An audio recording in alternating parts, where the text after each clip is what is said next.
고린도전서 9장 15절에서 18절 말씀. 그러나 내가 이것을 하나도 쓰지 아니하였고 또 이 말을 쓰는 것은 내게 이같이 하여 달라는 것이 아니라 내가 차라리 죽을지언정 누구든지 내 자랑하는 것을 헛된 대로 돌리지 못하게 하리라. 내가 복음을 전할지라도 자랑할 것이 없음은 내가 부득불 할 일임이라. 만일 복음을 전하지 아니하면 내게 화가 있을 것이로다. 내가 내 자의로 이것을 행하면 상을 얻으려니와 내가 자의로 아니한다 할지라도 나는 사명을 받았노라. 그런즉 내 상이 무엇이냐? 내가 복음을 전할 때에 값없이 전하고 복음으로 말미암아 내게 있는 권리를 다 쓰지 아니하는 이것이로다. 여러분들 주보에 보시면 오늘 본문 말씀을 공동 번역으로도 옆에 함께 비교해서 놨습니다. 이해를 돕게 하기 위해서 놨으니까요. 펴 놓으시고 함께 말씀을 봤으면 좋겠습니다. 고린도전서 우리 8장부터 10장까지는요. 8, 9, 10장 이 세 장은 우상의 제물에 대한 주제를 다루고 있죠. 고린도와 같은 고대 로마의 도시들에서는 고기를 먹는다는 게 그건 곧 우상에게 바쳤던 제물, 그걸 먹을 수밖에 없는 구조적인 문제가 있었다 그랬습니다. 그래서 예수님을 영접하고 하나님을 믿게 된 그 이방의 신자들에게는 우상의 제물로 바쳐졌던 그 고기를 먹는 그 관습, 그걸 그대로 따르는 게 우상 숭배의 죄가 되지 않을까라는 의문을 갖게 만들었고, 그래서 이 문제를 해결해야 하는 숙제가 된 거예요. 이방에 세워진 교회들마다.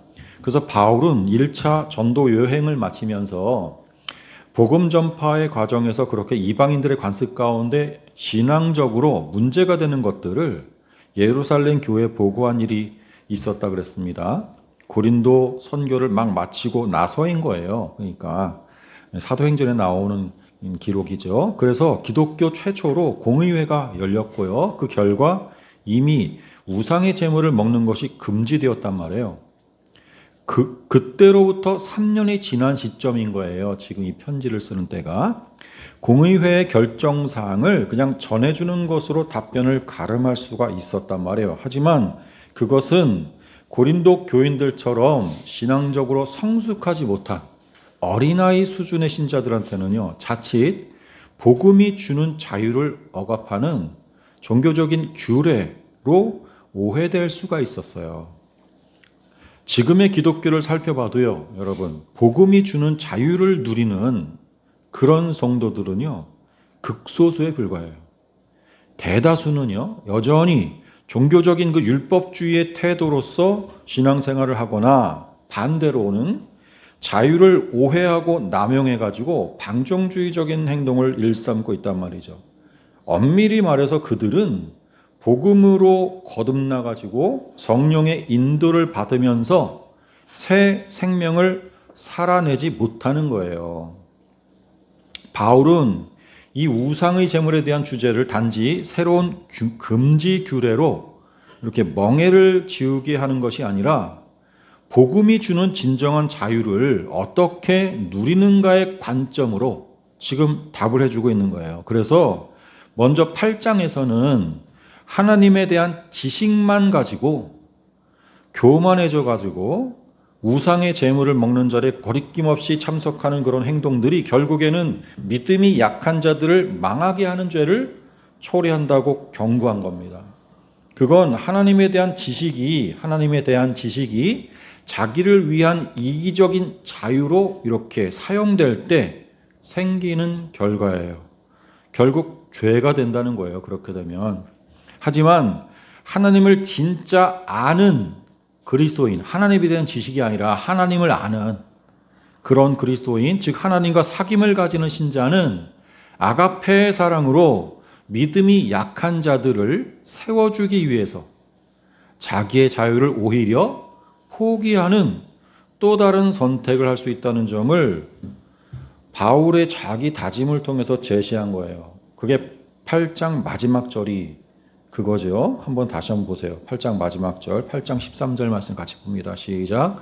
그러므로 만일 음식이 내 형제를 실족하게 한다면 나는 영원히 고기를 먹지 아니하여 내 형제를 실족하지 않게 하리라.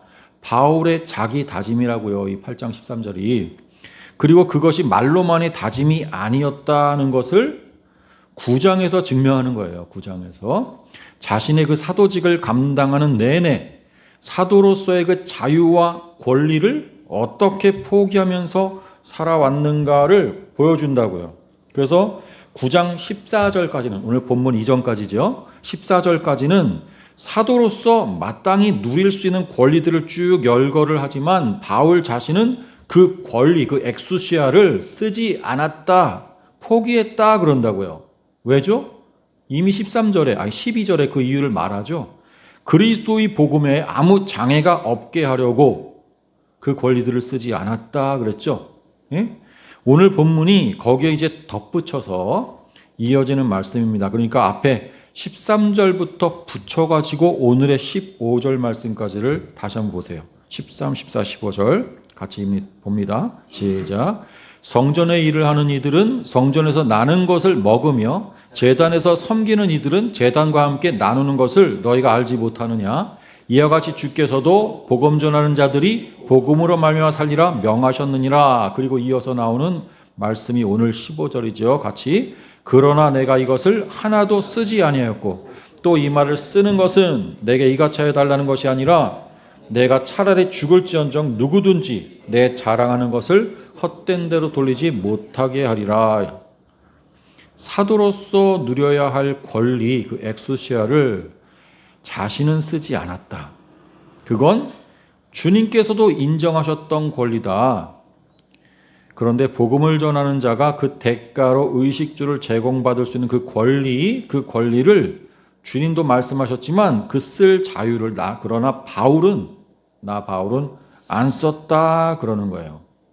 그러면서 15절이 어떤 단어를 제일 앞에 이렇게 앞세워서 이 문장이 시작되냐면 원어를 보면 에고라는 말이 제일 앞에 나와요. 에고. 우리말로 내가예요. 내가. 이 에고를 쓴 건요. 헬라어에서는요. 평범한 게 아닙니다, 여러분. 예? 평범하게 이 1인칭 대명사 주격, 이 에고 이것은 오로지 강조할 때만 사용됐어요. 강조할 때만. 그러니까 일부러 내가 1인칭 주격으로 내가 그런 권리를 안 썼다 강조하는 거. 그랬다는 건 앞에서 우상의 제물을 먹는 일에 자신들의 자유를 사용했던 그 일부 교만한 고린도 교인들하고 바울 자신을 대조시키기 위한 강조적인 표현이라는 거예요. 이게 지금 에고하면서 내가 그들과 다르다. 당시 고린도 교인들은 자신들에게 주어진 권한을 신앙이 연약한 자들을 배려를 하지 않고 자유라는 이름하에 마음대로 사용했었지만 바울은 일반 관습과 또 율법, 심지어 주님께서 명하신 바 있는 그 자신의 그 특권마저도, 사도로서의 그 특권마저도 복음의 원활한 전파를 위해서 고사했다는 거예요. 실제로 바울은 제1차 전도 여행부터 제3차 전도 여행에 이르기까지 자비량 선교를 일관되게 유지했어요.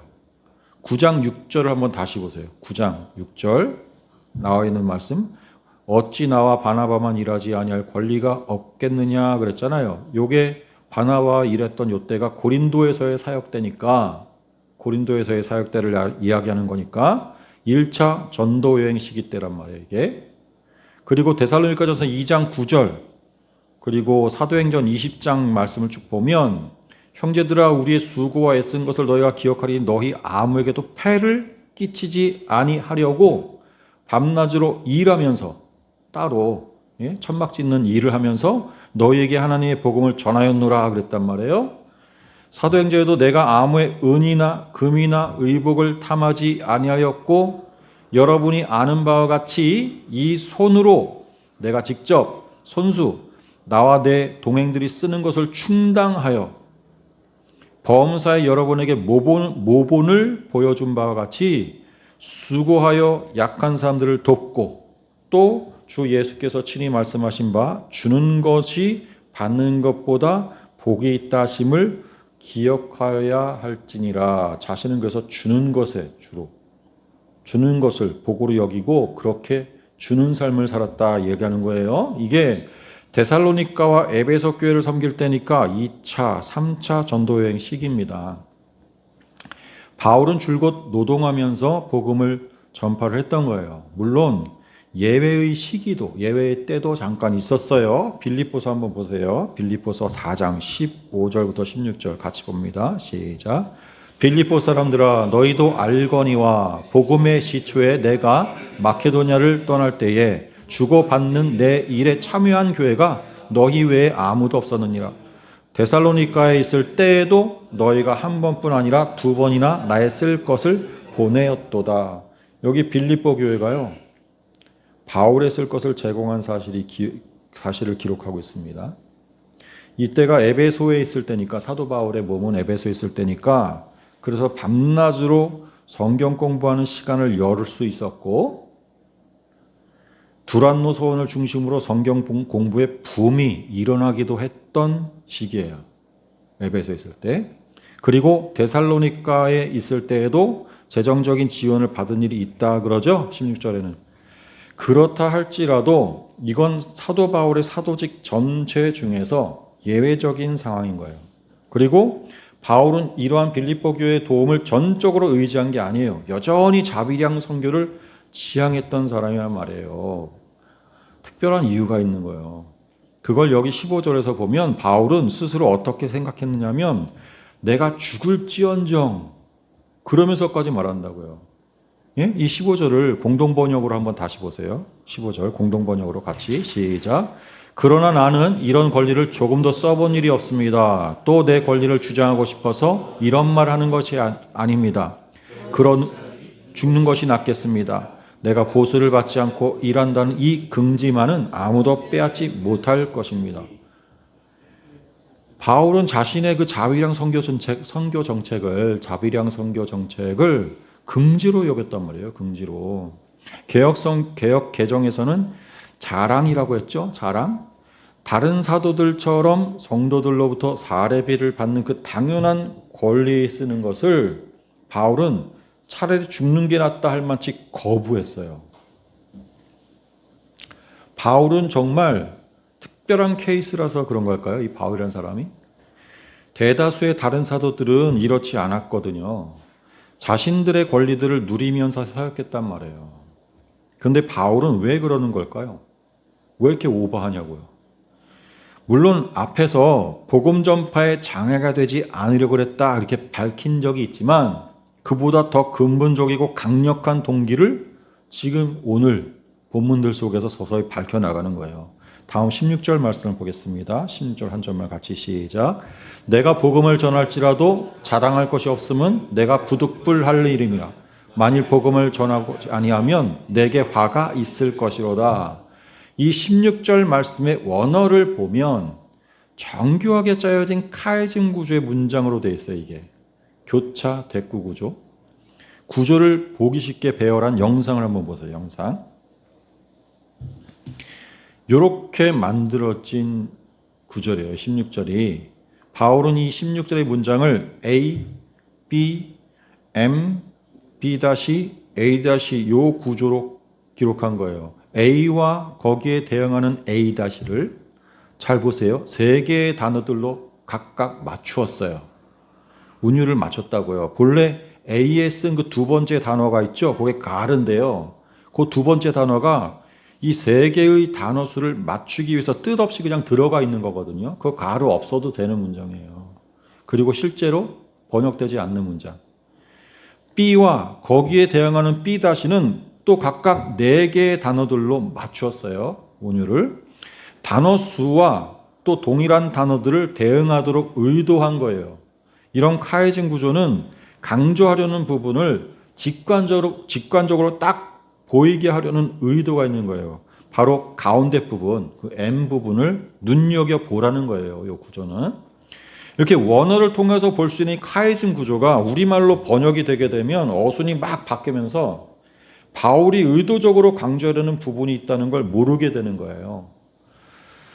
이 가운데 부분을 우리말로는 내가 부득불 할 일임이라 그렇게 옮겼죠. 예? 개역 개정에는 그게 원어를 보면 아낭케, 가르, 모이, 에피케이, 타이 요 네 개의 단어입니다. 할 일임이라를 수식하는 부사, 부득불로 번역이 된 아낭케 요 단어가요. 부사가 아니에요. 예? 원래는 이 아낭케는 주격 명사란 말이에요. 원어로 보면. 그래서 이 아낭케를 영상에서는 뭐라고 직역한 거예요? 지금 영상을 보시면 의무가로 직역했죠. 의무가라는 말로 직역했잖아요. 의무가 주격 명사니까 그렇게 번역해야 맞는 거란 말이에요. 의무가. 이 의무가 뭐예요? 강제적으로 반드시 해야 할 일이라는 거죠. 예? 의무는 싫어도 해야 되는 거예요. 그게 의무예요. 근데 또 이 아낭케라는 단어가 신약 성경에서 쓰인 용례들을 쭉 보면 이 역사 속에서 성도들에게 밀어닥치는 환난이나 고생이란 뜻으로 많이 쓰였어요. 이 아낭케가. 한번 보세요. 예를 들어 누가복음 봅니다. 누가복음 21장 23절 같이 봅니다. 시작. 그날에는 아이벤 자들과 젖먹이는 자들에게 화가 있으리니 이는 땅에 큰 환난과 이 백성에게 진노가 있겠음이로다.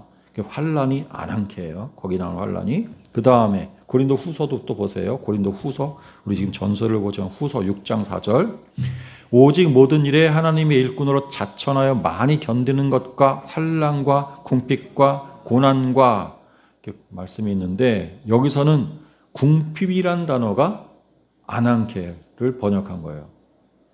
이 환난은 뚫립시스고 이 궁핍이 아낭케예요. 그리고 데살로니가전서 3장 7절도 이러므로 형제들아 우리가 모든 궁핍과 이 궁핍이 아낭케예요. 환난 가운데에서 이 환난은 뚫립시스고 너희 믿음으로 말미암아 너희에게 위로를 받아노라. 그러니까 누가복음에서는 환난으로 그리고 바울 서신에서는 환난이란 말로는 뚫립시스가 더 많이 쓰였는데 그와 호환되는 뜻의 궁핍이란 의미로 이 아낭케가 이렇게 서로 번갈아 가면서 쓰인단 말이에요. 성경에서.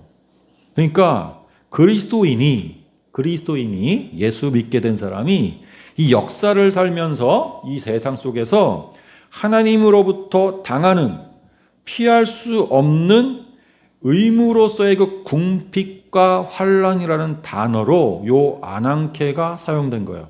그 아낭케가 여기 고린도전서 9장 16절에서는 의무가로 지역할 수 있는 거예요. 의무가로. 여러분은 우리말로 정확하게 대응되지 않는, 우리말로는 도저히 정확하게 표현될 수 없는 그런 원어의 본래 의미 그리고 그런 이미지를 캐치해야 됩니다. 번역되어 버린 그냥 이미 번역된 성경으로는 그 뜻이 모호해진단 말이에요. 번역된 성경은 우리말로는 술술 읽히긴 해요. 근데 그게 진짜 그런 의미인지는 영영 모르게 되는 거예요. 그냥 번역만 보면. 그리고 지금 할 일임이라로 번역이 된 에피케이타이라는 이 단어는 무엇 위에라는 뜻의 에피하고 두다, 존재하다라는 뜻이 있는 케이마이, 요게 합쳐진 합성어입니다. 그래서 문자적으로는요, 그냥 위에 놓다, 부과하다 그런 뜻이 있는 에피케이마이를 지금 여기 사도 바울은 현재 직설법으로 써가지고 에피케이타이 이렇게 쓴 거예요. 그러니까 이렇게 현재형으로 또 쓴 건 뭐냐?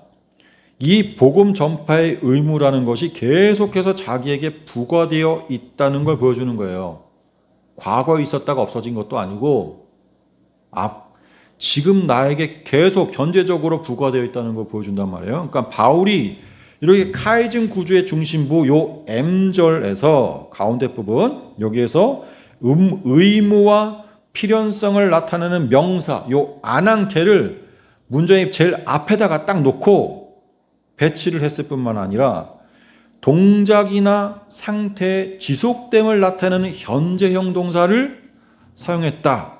이건 바울에게 있어서 복음 전파 이것은 언제나 할 수도 있고 안 할 수도 있는 자신의 임의적으로, 재량으로, 자기의 임의 재량으로 처리할 수 있는 그런 문제가 아니라 자신이 언제나 지속적으로 수행하지 않으면 안 될 필연성을 지닌 그런 절대적인 의무라는 그런 깊은 자각, 거기에서 비롯됐다는 걸 강조적으로 지금 보여주는 거예요. 이 문장 자체가.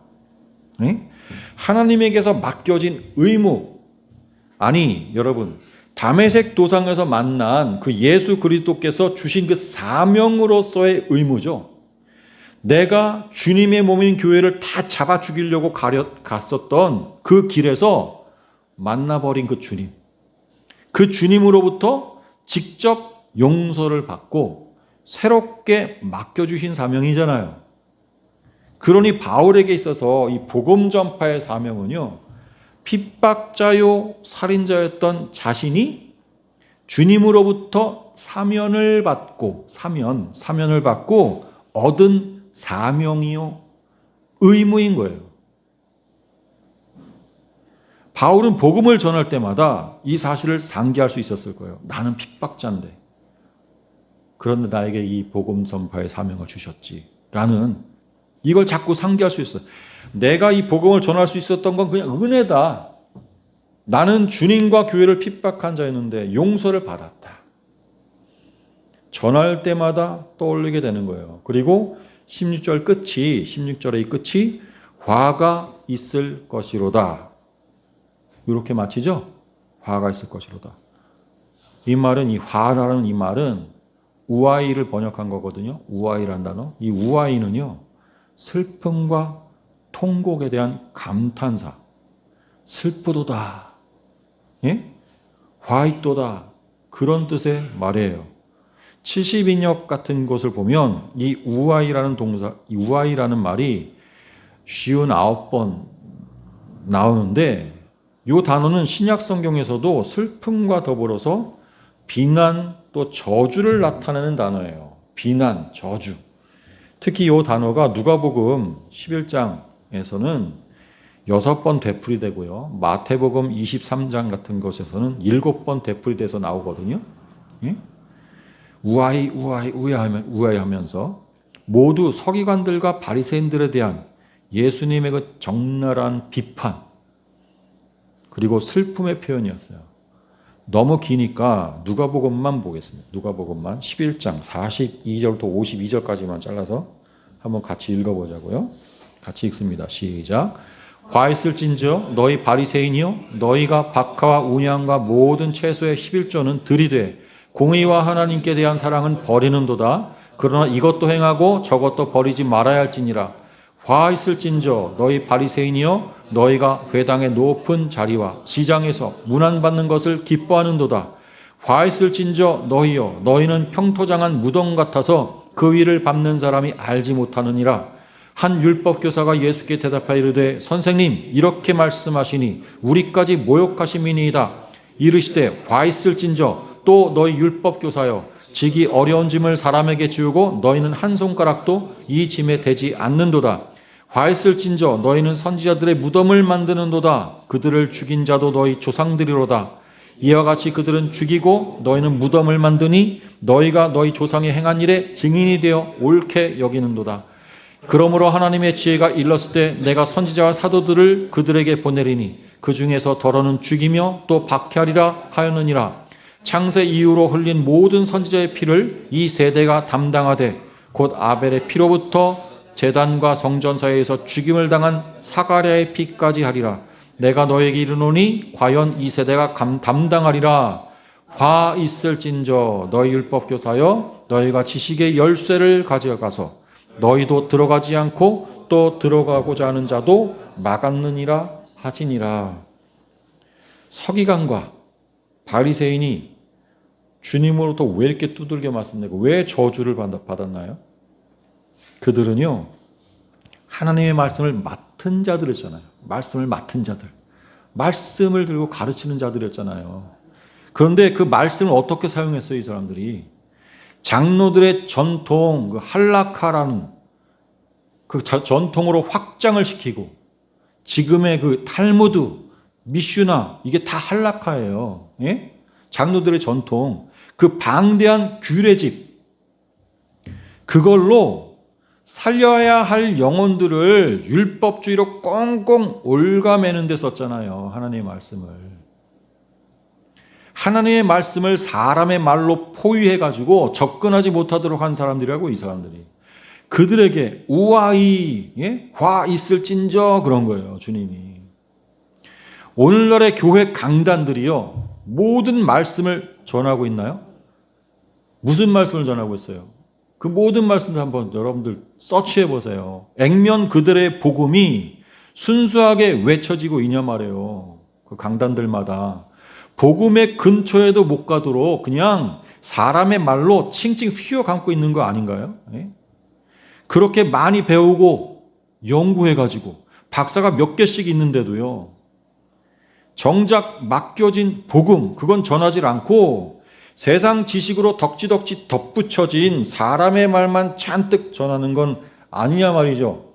발달된 미디어를 통해서 복음의 이름으로 홍수처럼 쏟아지고 있는 이 시대인데 그 안에서 진짜 복음을 만나는 일이 왜 이렇게 어려웠습니까? 홍수 속에 기갈인 거예요, 이게. 홍수가 나면요, 물이 사람을 살리는 게 아니라 휩쓸어 죽인단 말이에요. 그게 그래서 기갈이에요. 목말라 죽는 거예요. 생수를 못 마셔서. 그럼 우아히 화 있을진저 그러신다고요, 하나님이. 이 말을 사도 바울이 지금 16절에 쓴 거예요. 16절에 우아히. 바울도 복음을 맡은 자가 되었거든요. 그건 생명과 저주를 안게 되었다는 말입니다. 복음을 제대로 전하면 복이 되지만 그렇지 못할 때는요 우아이가 되는 거예요. 그 복음을 전한 자에게. 이 16절 말씀 속의 바울의 심정을요 그대로 똑같이 표현했던 구약의 선지자가 있거든요. 바로 예레미야 선지자예요. 예레미야 20장 9절 말씀이 이 고린도전서 9장 16절 말씀과 딱 대응되는 곳이에요. 7절부터 함께 보겠습니다. 예레미야 20장 7절부터 그 대응되는 9절까지의 말씀을 7, 8, 9절 같이 읽겠습니다. 시작. 여호와여 주께서 나를 권유하심으로 내가 그 권유를 받았사오며 주께서 나보다 강하사 이기셨으므로 내가 조롱거리가 되었더니 사람마다 종일토록 나를 조롱하나이다. 내가 말할 때마다 외치며 파멸과 멸망을 선포함으로 여호와의 말씀으로 말미암아 내가 종일토록 치욕과 모욕거리가 됨이니이다. 내가 다시는 여호와를 선포하지 아니하며 그의 이름으로 말하지 아니하리라 하면 나의 마음이 불붙는 것 같아서 골수에 사무치니 답답하여 견딜 수 없나이다. 예레미야 선지자는 유대 나라의 요시야 왕 13년에 부름을 받아가지고 그 다음 여호아스, 여호야김, 여호야긴 그 다음에 시드기야의 통치 기간 동안 그러니까 남왕국 유대가 북왕국 이스라엘에 이어서 바벨론에 멸망당하기까지 하나님의 말씀을 선포한 선지자입니다. 그렇죠? 예레미야는 하나님이 전하라고 해서 거짓 없이 전한 것뿐인데 그 메시지로 인해서 그 선포로 인해서 이웃과 동족으로부터 핍박을 당했어요. 여기 7절에도 나오잖아요. 내가 조롱거리가 되니 사람마다 종일토록 나를 조롱하나이다. 뭐 때문에요? 8절 보면 예루살렘의 파멸과 멸망을 선포했기 때문이에요. 예루살렘은 유대인들에게 언약의 실체였어요. 언약의 실체. 하나님께서 언약하셨던 것이 눈으로 보여진 것이라고요. 예루살렘은. 눈으로 볼 수 있는 그 언약의 열매였단 말이에요. 그리고 그 예루살렘에서 언약이 최종적인 완성이 이루어진다고 믿고 있었어요. 눈에 보이는 그 예루살렘 성이 아니었는데 사실은 하나님의 의도는. 그런데 그들은 오해했던 거죠. 그러니 그 예루살렘의 멸망을 예언했던 예레미야는 공공의 적인 거예요. 당시 사람들한테. 하나님의 언약을 믿지 않는 배교자인 거예요. 심지어. 그렇게 비춰진 거예요. 그래서 9절에 그러죠. 9절에 내가 다시는 여호와를 선포하지 아니하며 그의 이름으로 말하지 아니하리라. 하나님의 말씀에 순종해가지고 전하라는 말씀을 거짓 없이 전하면 그게 번번이 나한테 화가 돼가지고 돌아온단 말이에요. 말씀을 받는 자들에게 축복하는 게 아니라 저주하는 거잖아요. 그 말씀의 선포의 내용 자체가 살겠다가 아니라 죽을 것이다. 예? 그러는 거잖아요. 그러니 좋은 소리 못 듣는 거죠. 매국노에다가 천사의 반대인 악마의 입을 놀리는 사람으로 치부되는 거예요. 예레미야 선지자가.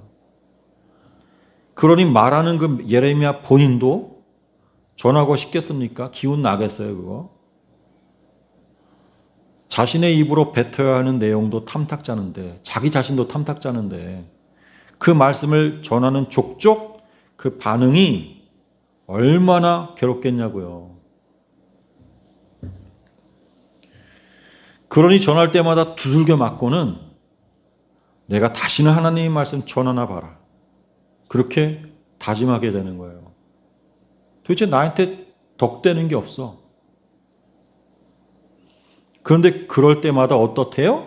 예? 뒤에 말하지 아니하리라 하면 그 다음에 나의 마음이 불붙는 것 같아서 골수에 사무친다. 답답하여 견딜 수 없나이다. 이게 바로 하나님께서 주시는 부담감이에요.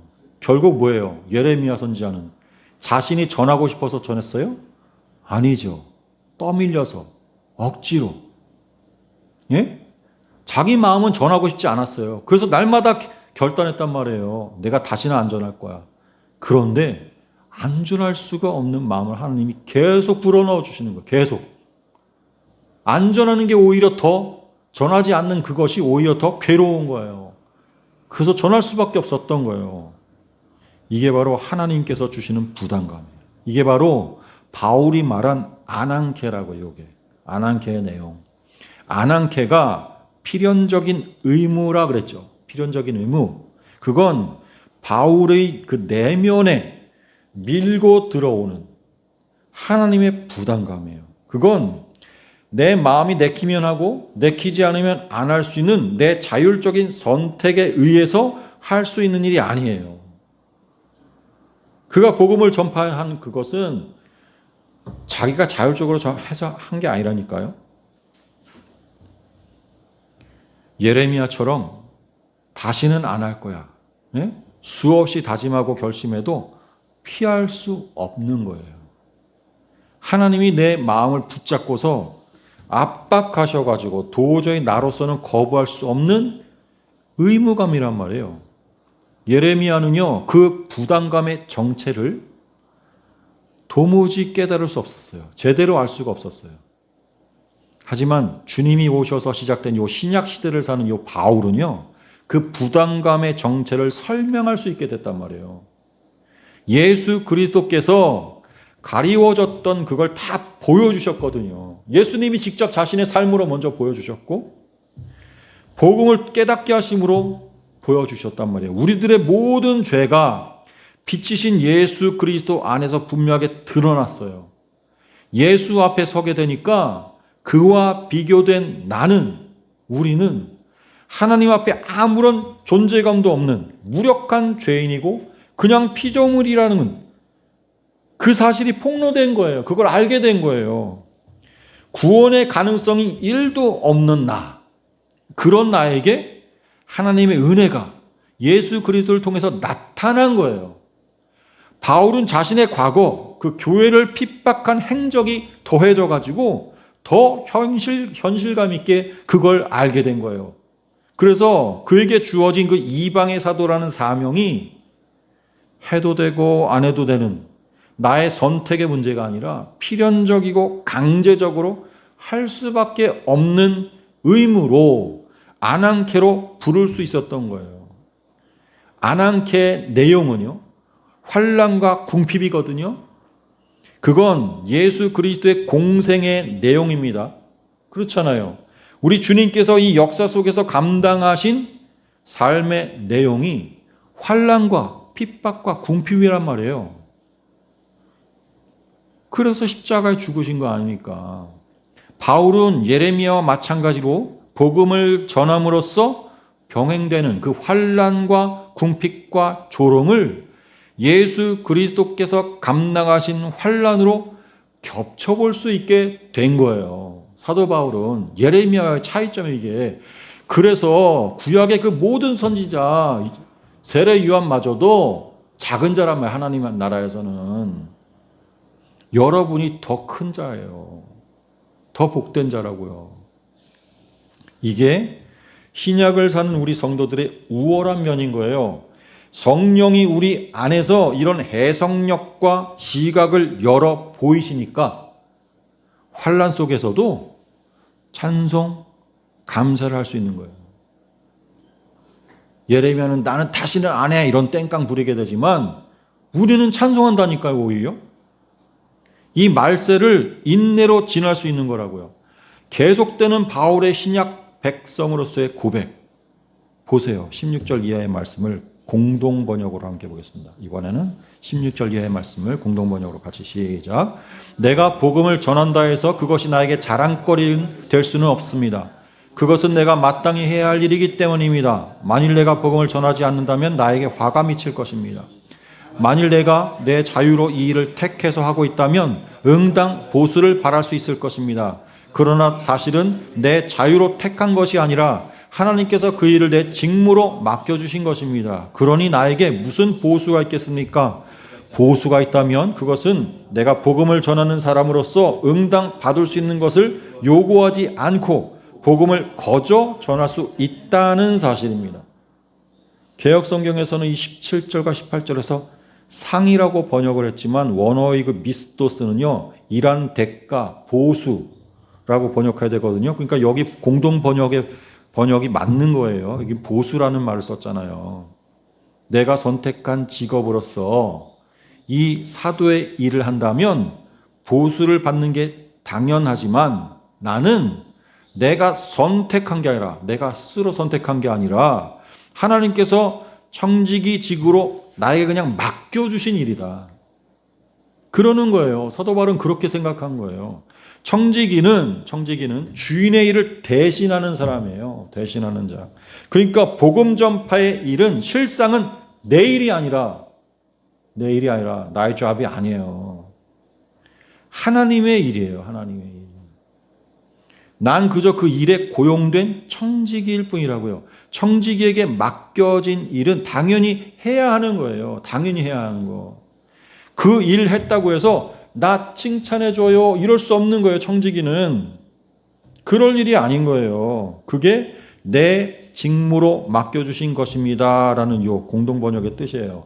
공동번역에서 직무라고 번역한 요 말이, 요 단어가 개역성경에서는 사명으로 되어 있는데 원어는 이게 오이코노미아예요. 오이코노미아. 관리인, 청지기, 그들이 수행하는 관리, 경영, 행정의 일들을 의미하는 단어. 오이코노미아.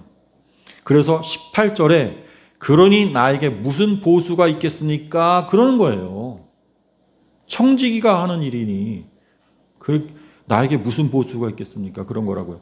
바울은 자신에게 주어진 그 복음 전파의 사도직, 그게 하나님 나라에 이미 옮겨진 자로서, 하나님 나라로 내가 옮겨진 자로서 청지기의 일을 하는 것으로 받아들인 거예요.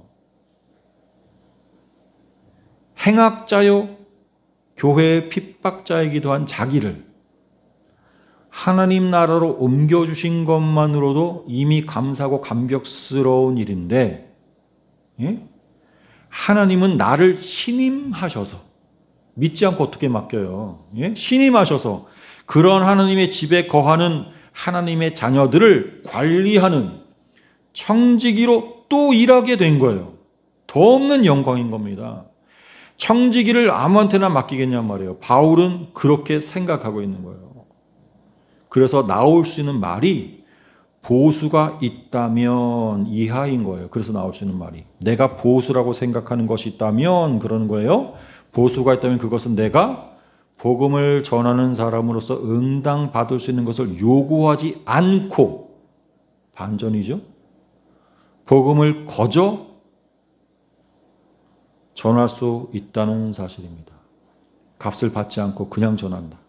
바울은 역설적으로 사도가 응당받을 수 있는 권리를 포기하는 걸 자기의 보수요 대가로 생각한 거예요. 왜요? 구원받을 자격 없는 자가 구원받았다는 진짜 은혜를 아는 자였기 때문에, 진짜 하나님의 그 사랑을 받았기 때문에, 그걸 깨닫는 자는 주의 복음을 전하는 그 일을 보수, 대가를 바라는 그런 일로 받아들일 수가 없는 거예요.